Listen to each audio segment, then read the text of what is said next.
1 কোটি টাকার বাসা, তাহলে এই বাসার সর্বোচ্চ 15,000 টাকা ভাড়া দিতে পারবে। এটা হচ্ছে সরকারি আইন। তো সে কিন্তু কেউ যদি 1 কোটি টাকার একটা বাড়ির ভাড়া 20,000 টাকা কিংবা 17,000 টাকা দিতে চান, এটা পারবেন না।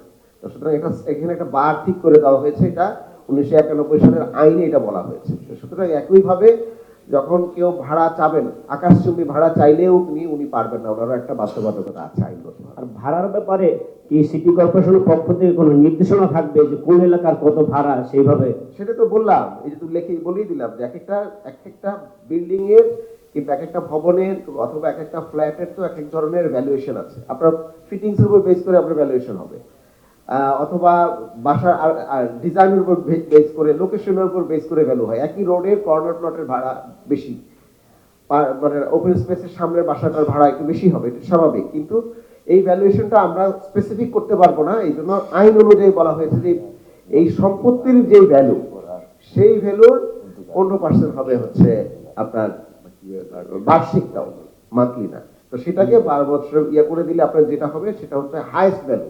কিন্তু এত আপনি রাখতে পারবেন না, সেটা নেগোশিয়েট করে কমিয়ে করতে হবে। সেই বারটা আমরা আইনগতভাবে বলে দিয়েছি।